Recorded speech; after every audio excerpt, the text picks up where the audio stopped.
La pesadilla de un nuevo orden. Un Führer. Su pueblo. Y la raza.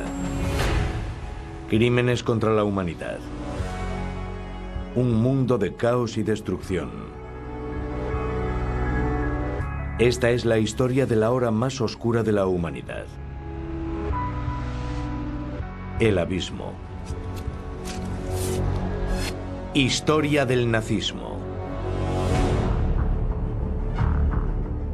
Arrasado. 1 de septiembre de 1939. Alemania invade Polonia.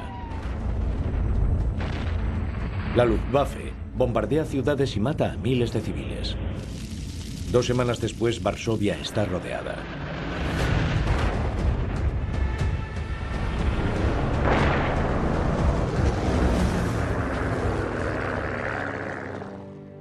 El fotógrafo y cámara estadounidense Julian Bryan estaba de visita en Varsovia.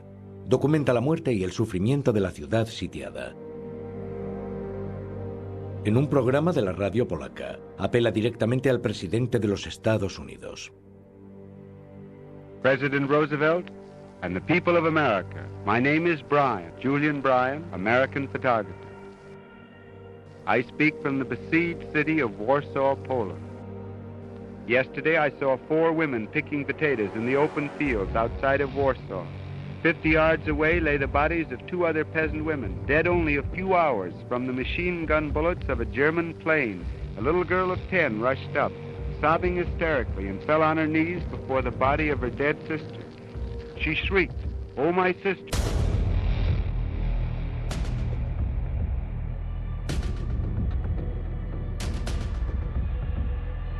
Nearby, a little boy of 5 played all alone.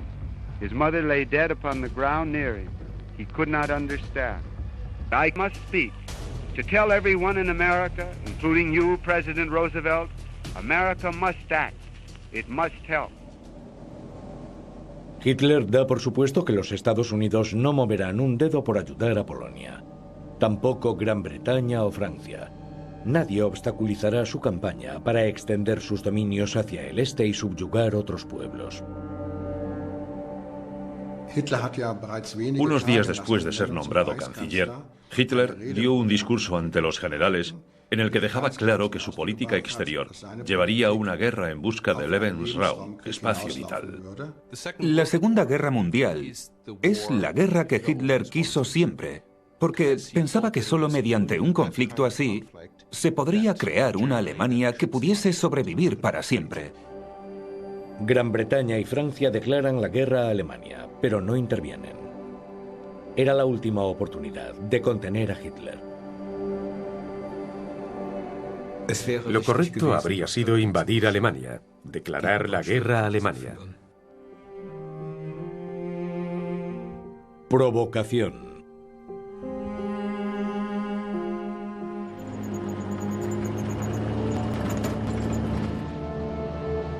Octubre de 1935, 4 años antes de la invasión de Polonia. En una exhibición militar en el Festival de la Cosecha, millones de espectadores ven cómo los bombarderos prenden fuego a una aldea de mentira. Tras su derrota en la Gran Guerra y el Tratado de Versalles, que vino después, a Alemania no le está permitido tener fuerzas aéreas.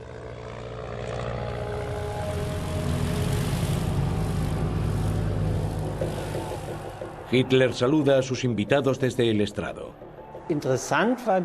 Esta exhibición militar también despertó la atención de los agregados militares extranjeros.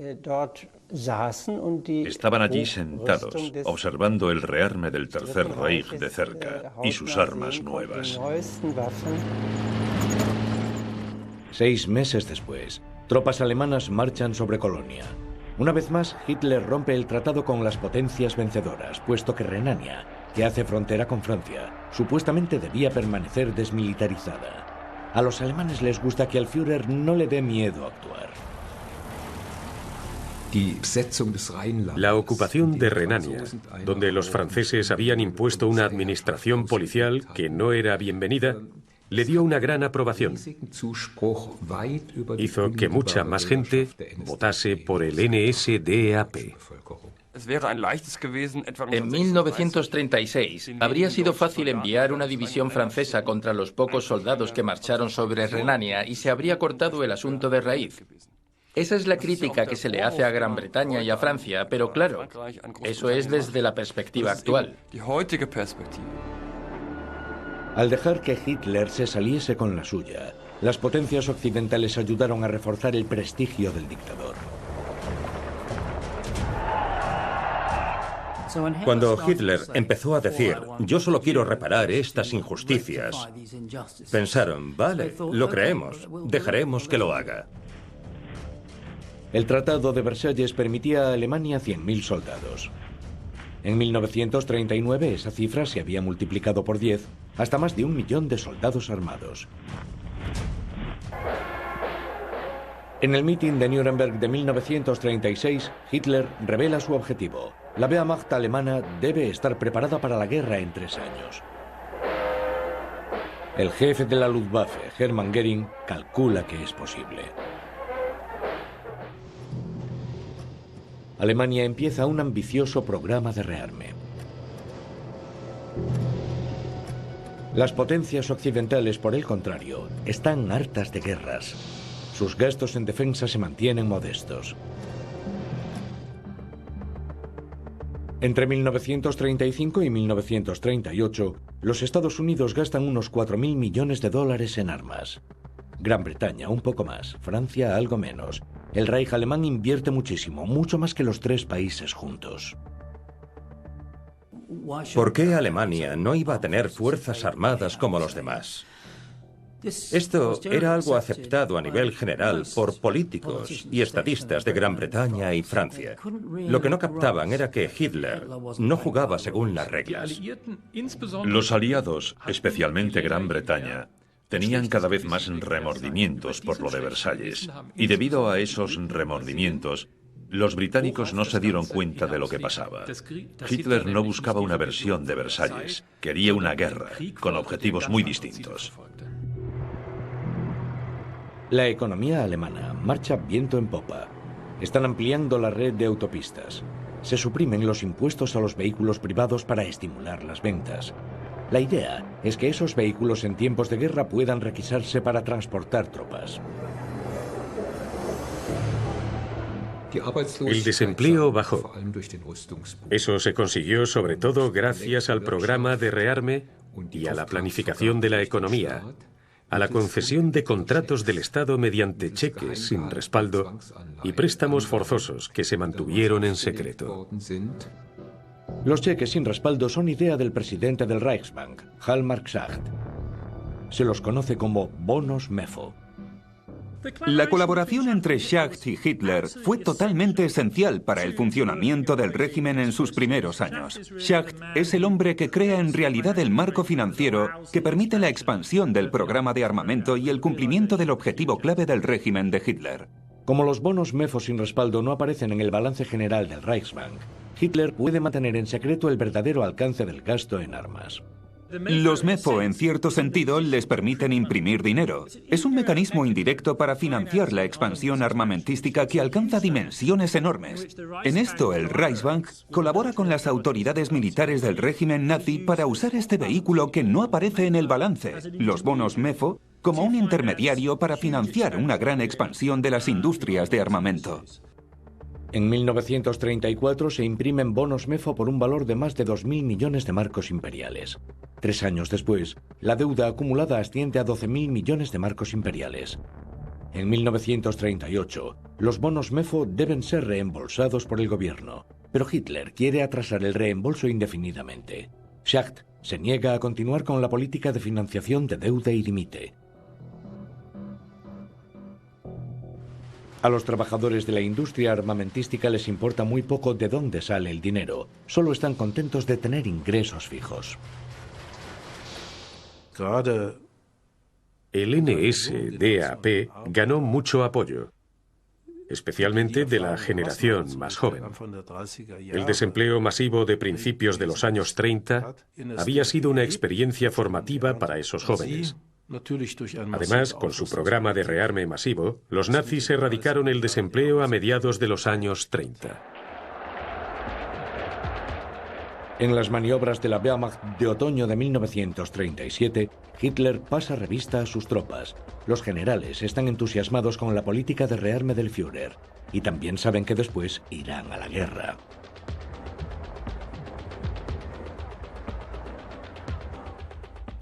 Jóvenes de talento ya no se ven en el futuro como abogados, que es obviamente uno de los caminos del éxito en la sociedad alemana. En lugar de eso, se entregan a la carrera militar como oficiales.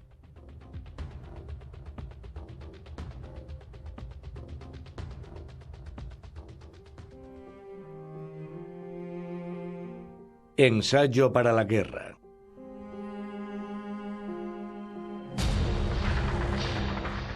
Mediados de julio de 1936. En España, los fascistas dan un golpe militar contra el gobierno de izquierdas elegido en las urnas. Lo siguen batallas sangrientas.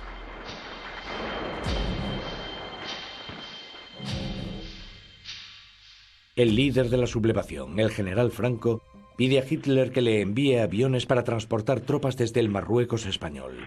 Hitler accede. Goering envía parte de su nueva Luftwaffe a España, que recibe el nombre de Legión Cóndor. Es una gran oportunidad para probar las nuevas fuerzas aéreas en una guerra de verdad. A finales de 1936, más de 100 cazas y bombarderos alemanes sirven con los fascistas españoles.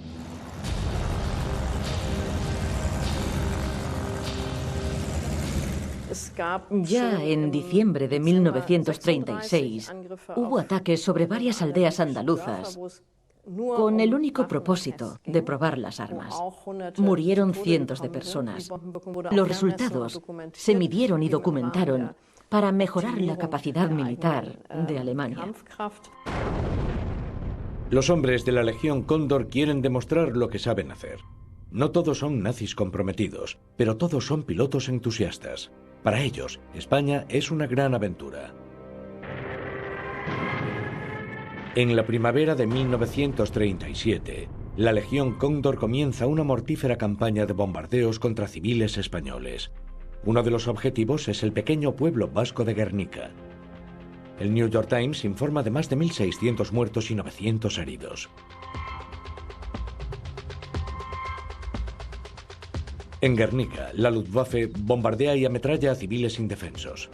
Estos ataques son los primeros crímenes de guerra de los nazis. Toda la intervención de Alemania fue un crimen de guerra. Era una guerra sin declarar, una sublevación contra un gobierno elegido democráticamente y una unidad que actuaba en suelo extranjero, prácticamente como mercenarios. Cuando la Legión Cóndor vuelve a Alemania para ser recibida con honores, está claro que la nueva Luftwaffe de Hitler ha ayudado a pavimentar el camino de la victoria de Franco.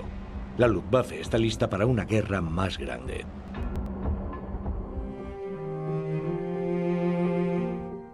El Camelot de Hitler. Berghof, en Obersalzberg. Día de puertas abiertas para los niños de la zona. El Führer aparece vestido de civil, amable y accesible. Berghof se convierte en el segundo centro de gobierno después de Berlín.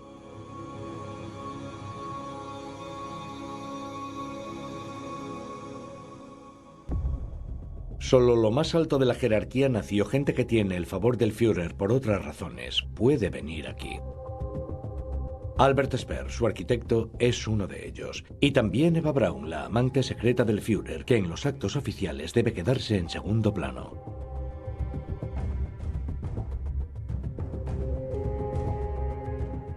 Es una comunidad cerrada con cortesanos y parásitos lealmente devotos a su Führer.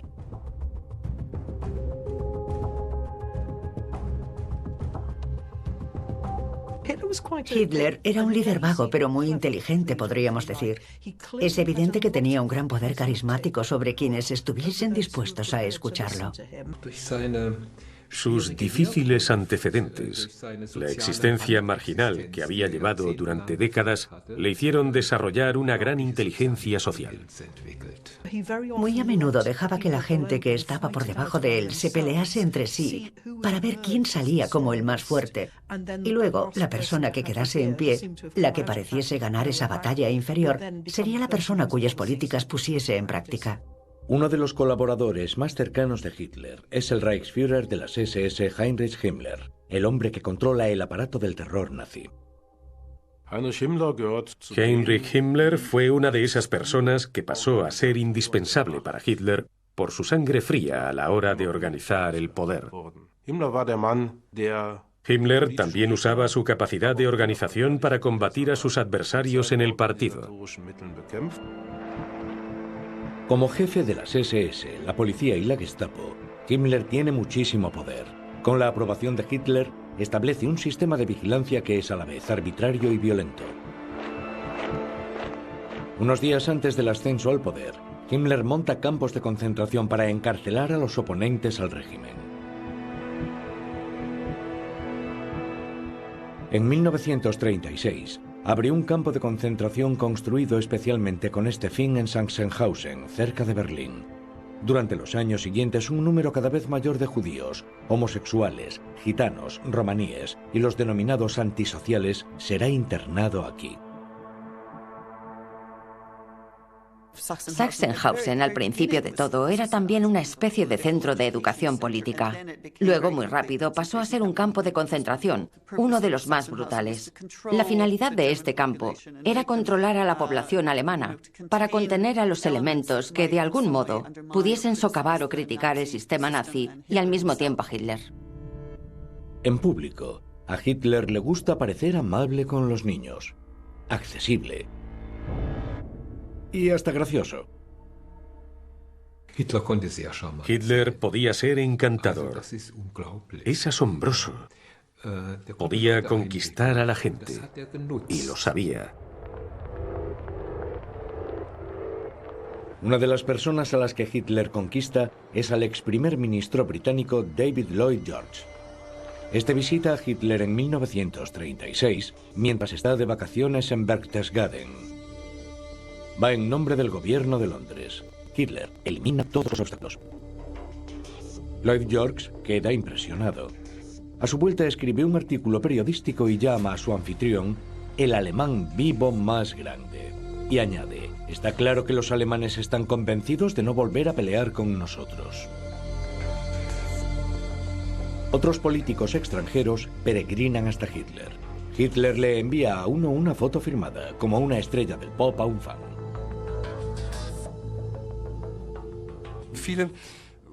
Quieren ver su lado positivo. Quieren verlo como la solución, porque la alternativa sería la guerra. En septiembre de 1937, Benito Mussolini realiza una visita de Estado a Alemania y recibe una bienvenida de héroe. Hitler y Mussolini son almas gemelas. Comparten la misma ideología fascista y el objetivo de una expansión territorial agresiva.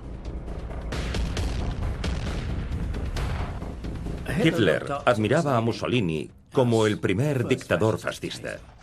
La relación tenía mucho de maestro-pupilo, pero con el tiempo la relación cambió. Ambos dictadores están aliados con el emperador Hirohito de Japón, cuyo ejército está en ese momento en una guerra brutal de conquista en China. Los soldados japoneses cometen crímenes de guerra contra la población civil. En Asia, la Segunda Guerra Mundial, con sus atrocidades inimaginables, ya ha empezado.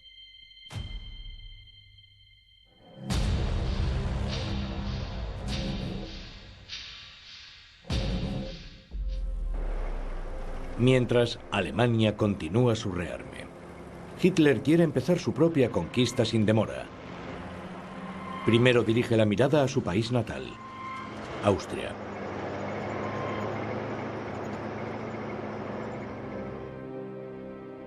Principios de la primavera de 1938. Hitler y su nuevo ministro de Exteriores, von Ribbentrop. Hitler lo ha elegido porque su predecesor se oponía a sus planes respecto a Austria. En esta reunión, Hitler le reveló sus planes de expansión. Le dejó claro que planeaba una guerra contra Austria y Checoslovaquia y que quería absorber esos territorios para el imperio alemán. Muchos creen que esos escenarios son poco realistas. Hay quien le advierte que subestima la disposición de los británicos y los franceses para ir a la guerra. Hitler cree que sus críticos solo tienen miedo. Él quiere avanzar. Terror.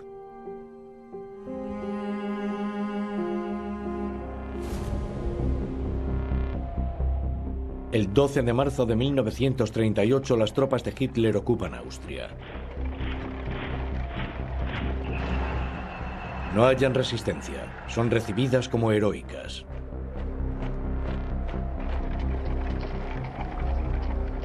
Aunque la anexión de Austria es pacífica, es una violación más de los tratados internacionales.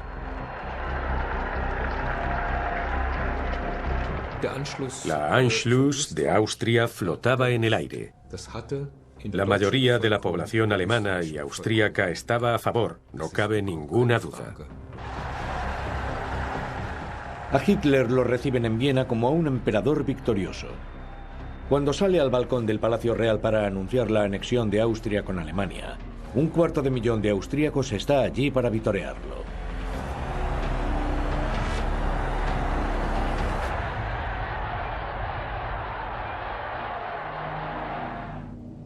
La humillación y la persecución de los judíos austríacos comienza al instante.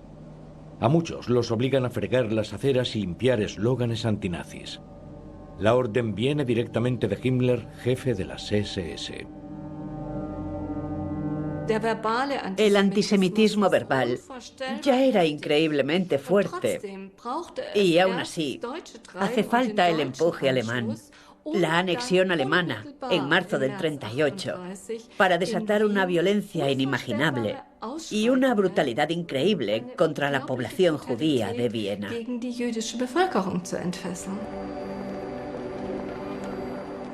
Los hombres de Himmler arrestan a miles de judíos. Desaparecen en campos de concentración como Dachau. La anexión de Austria es un gran éxito para los nazis. Gran Bretaña y Francia no protestan gran cosa. A Hitler debió de parecerle una invitación a tomar más territorio.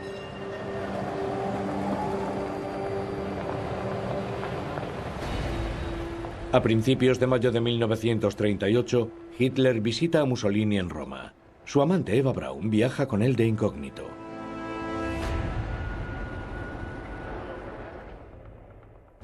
Mussolini da a Hitler su bendición por la Anschluss de Austria y carta blanca para la anexión de Checoslovaquia.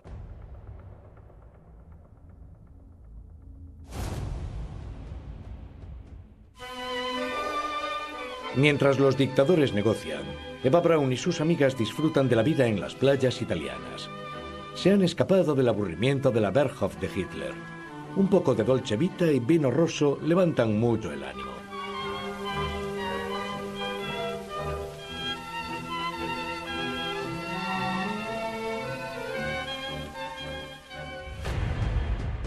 Mientras, la situación de los judíos de Austria es cada vez más precaria. Muchos hacen cola para conseguir los papeles para dejar su patria tan pronto como puedan. Dejan atrás sus apartamentos vacíos. El fotógrafo judío Robert Haas lleva un registro, hasta que él también debe irse. En Florencia el turismo y las compras son el orden del día para Eva Braun y su grupo. Los zapatos de Ferragamo son una atracción especial. De vuelta a casa, esos zapatos caros a morir lucen ante las cámaras. Las señoras de la Berghof disfrutan mientras sus maridos siembran el terror y la violencia.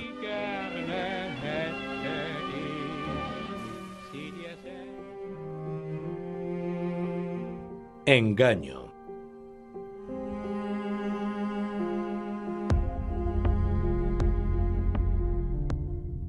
...15 de septiembre de 1938... Hitler espera a un invitado importante en Berghof.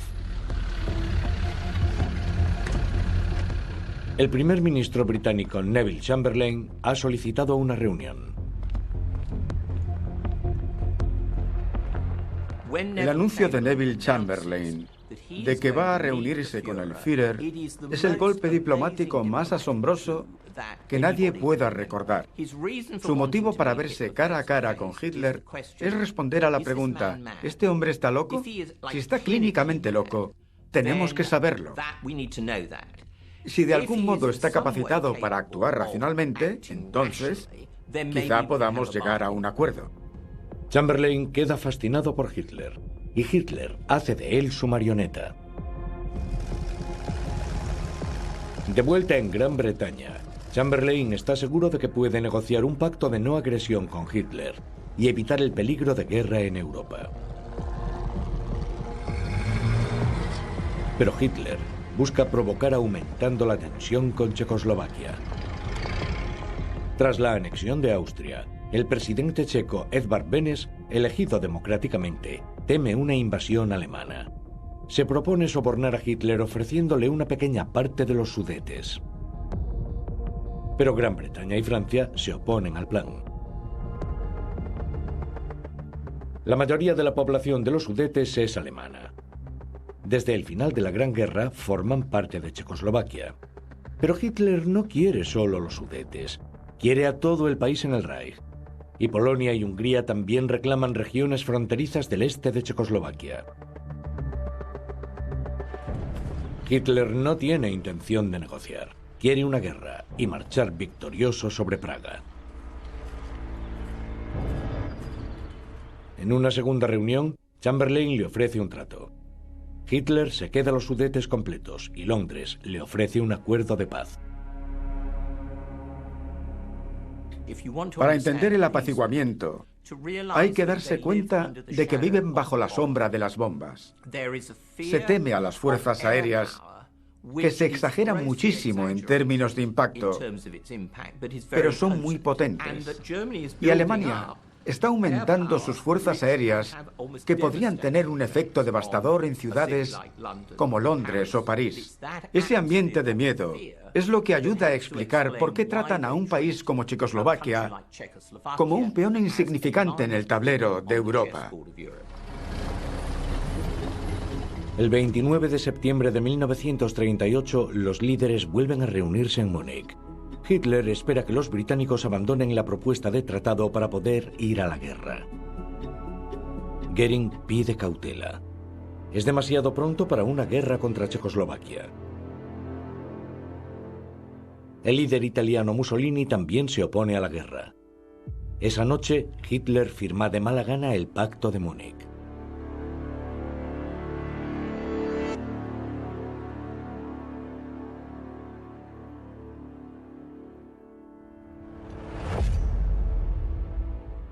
Hitler estaba muy enfadado. Le habían robado su guerra. Hitler estaba furioso por tener que acceder al Pacto de Múnich.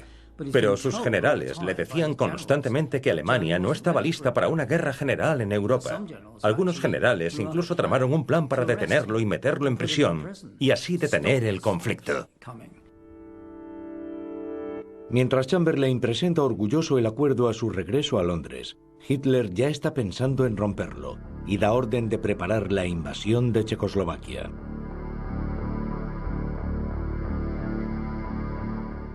Hitler estaba totalmente decidido a que la próxima vez, y habría próxima vez, tendría la guerra que quería.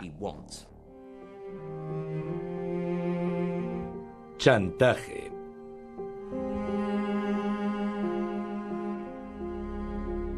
A mediados de marzo de 1939, Hitler convoca al presidente checo, Emil Hácha. Hácha es el sucesor de Edvard Beneš, que había dimitido tras el Pacto de Múnich.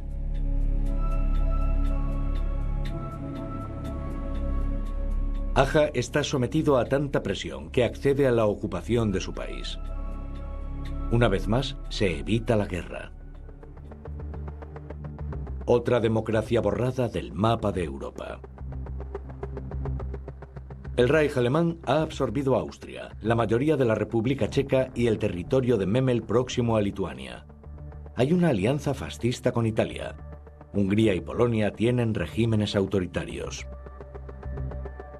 De pronto, la democracia no parecía una forma de gobierno que pudiese hacer frente a los problemas de la época. Eso llevó a una política de mirar para otro lado, de ceder, con la esperanza de que si cedían, pararía y se quedaría tranquilo. Mientras los admiradores de Hitler celebran sus éxitos, empiezan a surgir las grietas. El temor a otra guerra hace que Hitler pierda apoyo entre los alemanes corrientes.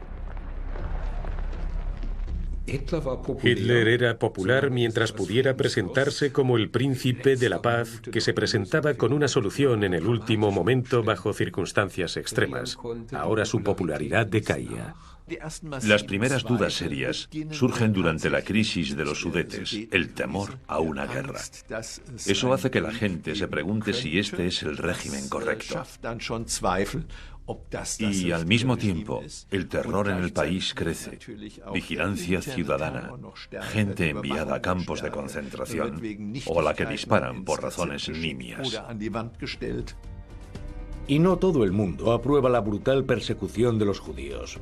Después del pogromo de noviembre, se encarceló a más de 6.000 hombres judíos en el campo de concentración de Sachsenhausen. A la mayoría los liberan con la condición de que abandonen Alemania inmediatamente. El mundo está patas arriba. Una empresa de envíos recoge un baúl. Es junio de 1939. Eva Braun se va de crucero. El avión del gobierno Grenzmark la lleva a ella y a su familia a Hamburgo. Van con ella su padre, su hermano, su hermana y 2 amigas.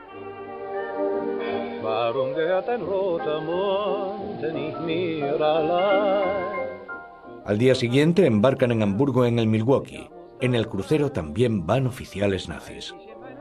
Su destino son los fiordos noruegos, hasta las islas Lofoten. Hitler ha invitado a la familia Braun y a sus amigos a unirse al viaje.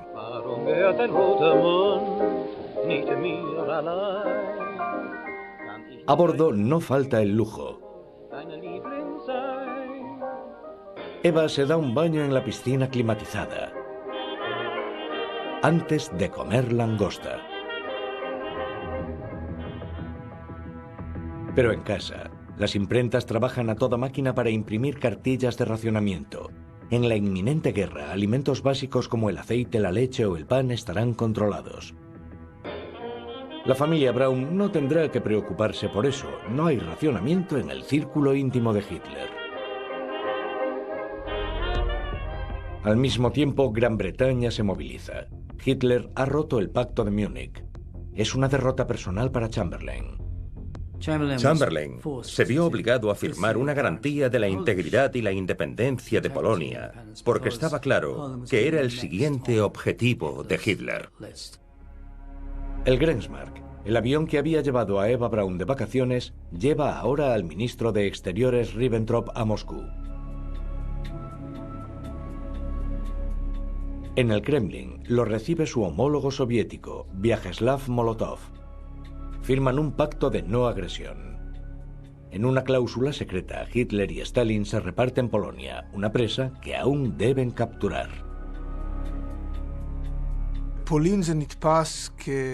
En Polonia, las noticias sobre el pacto de no agresión causaron pánico y una desesperación total.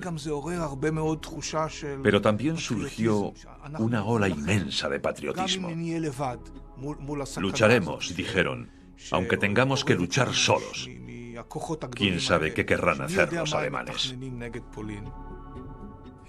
Hitler apuesta por el golpe diplomático de este pacto, y muchos alemanes creen que las potencias occidentales protestarán, pero no tienen agallas. Para Joachim von Ribbentrop, el pacto es un gran logro personal. Para Hitler, un golpe maestro. La guerra que siempre ha ansiado está al alcance de su mano.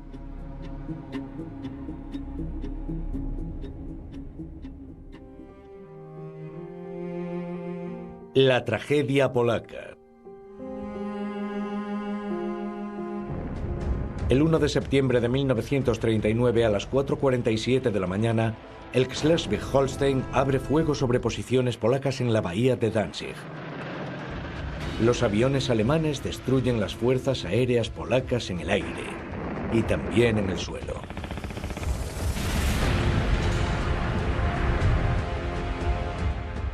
Bombarderos en picado atacan a la población civil, igual que lo hicieran en España 3 años antes.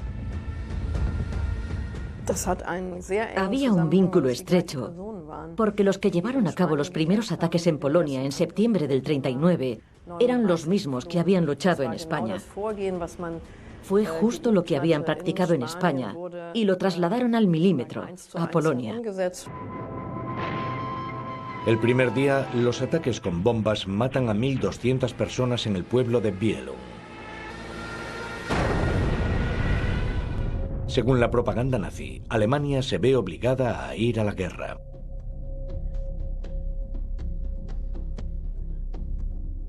Se llama a todos los reservistas del Reich de Hitler y se les da formación rápida. El miedo se propaga entre las familias que temen por padres, hermanos e hijos. La guerra no era popular en Alemania. Se ve por cómo aumenta el escepticismo respecto del gobierno de Hitler el primer día de la guerra, con el éxito de la invasión de Polonia. Pero fuera de Polonia no hay oposición directa. El 3 de septiembre, Gran Bretaña y Francia declaran la guerra a Alemania. Y no hacen nada más.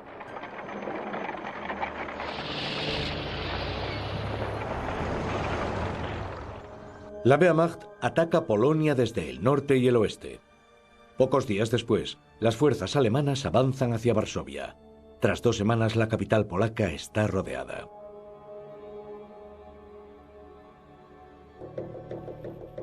En las ciudades alemanas se despliegan mapas para mostrar los avances y tranquilizar al pueblo.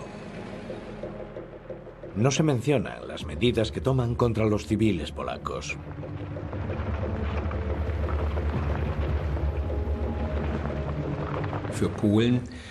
Dividen a la población polaca en 3 partes. Una será asesinada, la segunda puede trabajar y la tercera, la más pequeña, puede hacerse alemana. Las SS de Himmler van detrás de la Wehrmacht, cometiendo verdaderas atrocidades contra la élite intelectual polaca. En los bosques que rodean a la aldea de Piasnica, fusilan a varios miles de personas. Es el primer asesinato en masa sistemático cometido por las SS. El terror dirigido a la población polaca y a grupos importantes a los que veían como líderes políticos o culturales se planeó por adelantado. Los alemanes obligan a los judíos de Polonia a llevar brazaletes con una estrella de David. El antisemitismo pasa a ser la política oficial de ocupación.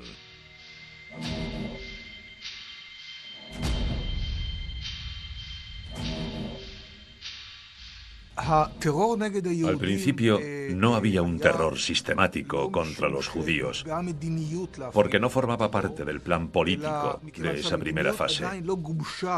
Empezó después. Sí que hubo miles de casos de acoso a judíos y asesinatos. Hay muchas fotografías mostrando a los soldados de la Wehrmacht acosando a judíos ultraortodoxos en las calles. En pocos meses, los alemanes crean el primer gueto en Varsovia, usando a sus habitantes como mano de obra esclava. Mientras, la frustración aumenta en Gran Bretaña, pero el primer ministro es reacio a atacar a Alemania. Chamberlain seguía intentando conseguir la paz, quería implicar a Mussolini en las negociaciones. Seguía sin entender que esto era lo que Hitler quería en realidad, conquistar Europa.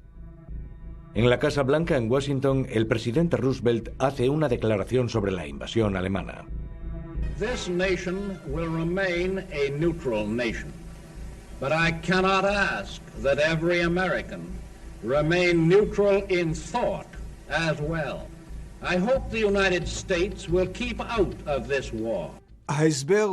Las únicas explicaciones para esta postura son debilidad, miedo, cobardía o cinismo.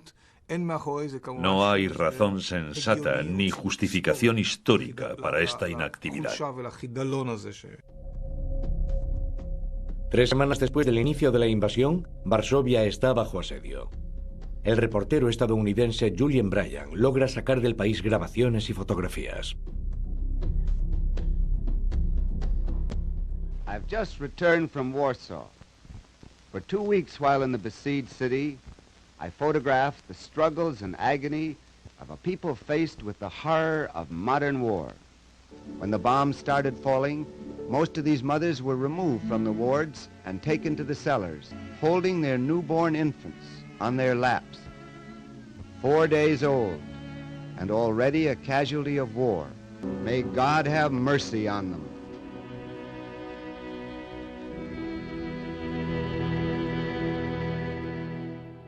Bryan lleva sus grabaciones a la Casa Blanca. Y por primera vez, el presidente Roosevelt parece dispuesto a considerar el abandono de la neutralidad.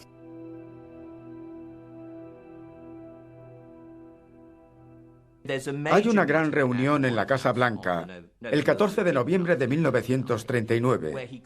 Hizo llamar a los mandos militares y les dijo: mirad, no estoy muy orgulloso de lo que le escribí a Hitler pidiendo un acuerdo de paz cuando la crisis checa y todo eso. En los Estados Unidos necesitamos más músculo para asegurarnos de que nos toman en serio a nivel diplomático. Hitler cree que ninguno de ellos, ya sean los Estados Unidos, Gran Bretaña o Francia, podrá detenerle. Resistencia.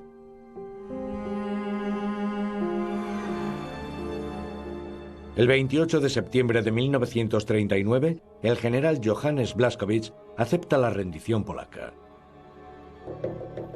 Blaskowitz ha protestado varias veces ante sus superiores por el tratamiento brutal que sus propias tropas y las SS daban a la población civil.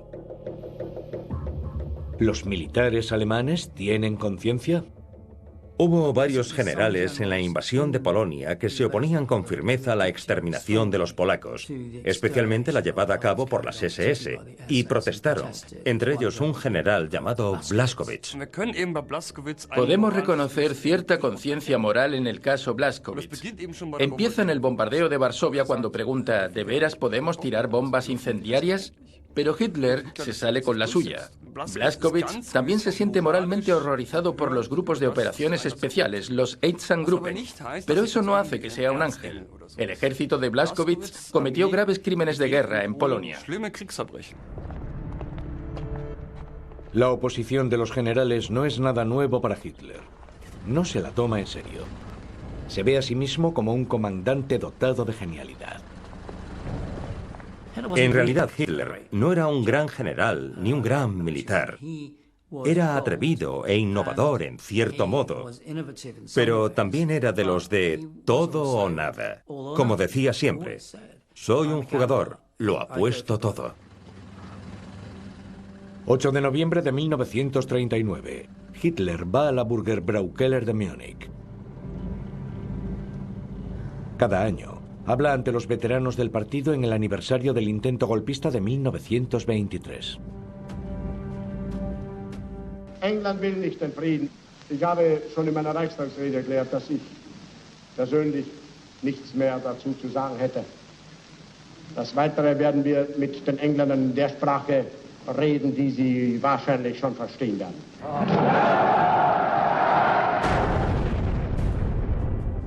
A las 9:20 de la noche, una bomba de relojería explota y mata a 8 personas. Hitler sobrevive. Se había ido un poco antes de la explosión.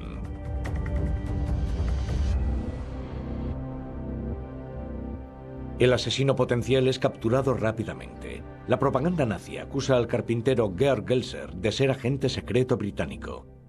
Hoy sabemos que Georg Gelser trabajaba solo. Su principal motivo para atacar a Hitler y el liderazgo nazi era que ya se había dado cuenta en otoño de 1938 de que Hitler buscaba la guerra. Otros alemanes no quisieron reconocer que Hitler se preparaba para la guerra. Elser lo vio, pensó qué podía hacer y lo llevó a cabo con una precisión técnica admirable. Sabía exactamente lo que hacía. Al ser interrogado, Elser explica que había escondido la bomba en una de las columnas de la Bürgerbraukeller. Solo. La Gestapo no lo cree y lo tortura. Él mantiene su historia. La propaganda de guerra continúa. La orden la habría dado directamente Chamberlain.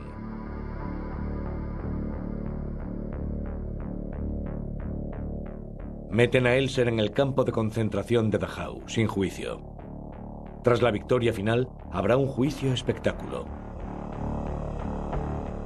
Unos días antes del final de la guerra, Hitler hace que le disparen un tiro en la nuca. Georg Elser quería evitar una guerra y crímenes de guerra.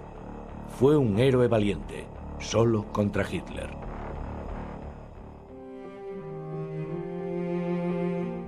Guerra relámpago.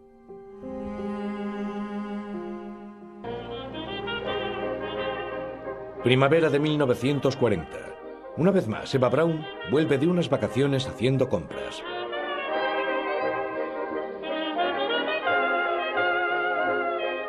Está claro que Hitler está encantado de verla en Berghof. Testigos directos dirían luego que esta época fue la más feliz en su larga relación. En este momento se están dando los últimos toques al plan de la campaña contra Francia. Hitler ha elegido una estrategia atrevida. La mayoría de sus generales se oponen. La mayor parte de los tanques alemanes se reúne en el este de Bélgica.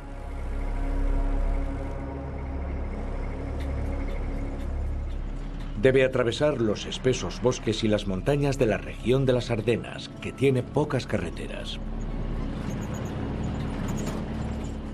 Para las mentes militares alemanas era imposible que las divisiones de tanques avanzasen por las Ardenas. Las Ardenas son infranqueables. Los conductores de los tanques deben conducir 3 días y 3 noches para atravesarlas. De hecho, los atiborraron a anfetaminas. Querían que permaneciesen despiertos todo el tiempo. El arriesgado plan tiene éxito.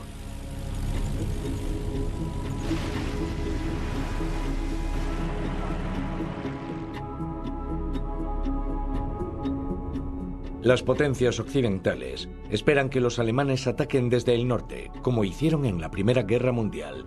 Pero al entrar por las Ardenas, los tanques alemanes pueden atacar desde el sur y la Wehrmacht puede obligar a los enemigos a dirigirse hacia el Canal de la Mancha. La batalla decisiva se libra en el puerto francés de Dunkerque.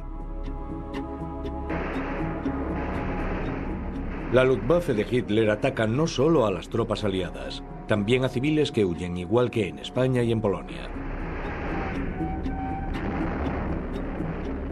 Hitler acepta la enhorabuena de sus generales por la rotunda victoria sobre Francia. Hacen prisioneros a más de 80.000 soldados franceses y belgas. La fuerza expedicionaria británica hizo lo que pudo para escapar de Francia, de Dunkerque, tan rápido como le fue posible. Y parecía que Gran Bretaña seguiría el ejemplo de Francia y pediría pronto negociaciones de paz. Más de 300.000 soldados aliados son evacuados por el Canal de la Mancha. Los historiadores siguen debatiendo los motivos de Hitler para dejar escapar al ejército inglés. ¿Era una señal de que quería hacer un trato con Londres imponiendo sus condiciones? Humilladas y vencidas, las fuerzas aliadas llegan a Gran Bretaña. Los franceses se ven obligados a firmar su capitulación en el mismo vagón en el que los alemanes se habían rendido 22 años antes. Para Hitler, es una gran satisfacción personal.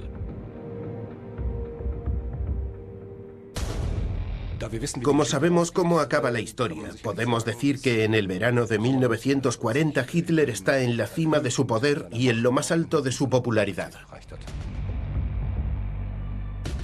Cuando Hitler sabe que se ha firmado el alto el fuego, su alegría no conoce límites. Manda sobre media Europa.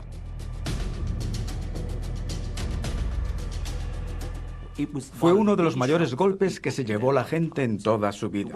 El frente occidental se derrumba en 4 semanas. Gran Bretaña está sola, o al menos sola con su imperio para apoyarla.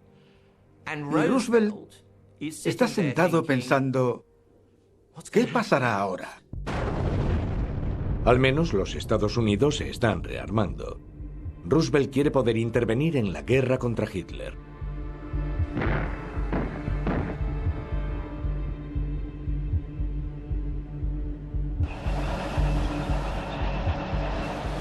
La movilización estadounidense para la Segunda Guerra Mundial comienza en mayo de 1940 mientras los alemanes invaden Francia. Roosevelt se compromete a que los Estados Unidos sean una fuerza militar a gran escala en tiempos de paz con un ejército gigantesco. En Londres, Winston Churchill sustituye al desafortunado Neville Chamberlain como primer ministro. Churchill tiene claro que debe continuar la guerra contra Alemania para que el imperio británico sobreviva. Y habla un lenguaje que Hitler entiende. En la Cámara de los Comunes promete a los británicos: jamás nos rendiremos. Lo que de verdad enfurece a Hitler es que tras la caída de Francia, Churchill no entra en razón y dice: vale, hagamos un trato, algún tipo de acuerdo en el que tú puedas ocuparte del continente y nosotros nos quedemos seguros en nuestra isla, algo así. Churchill no encaja en el guión de Hitler. Como gobernante de Europa, Hitler pone en la mira su siguiente objetivo. Quiere conseguir Lebensraum, espacio vital para los alemanes, y en el este. Y quiere resolver la cuestión judía. Este es el camino para los crímenes contra la humanidad.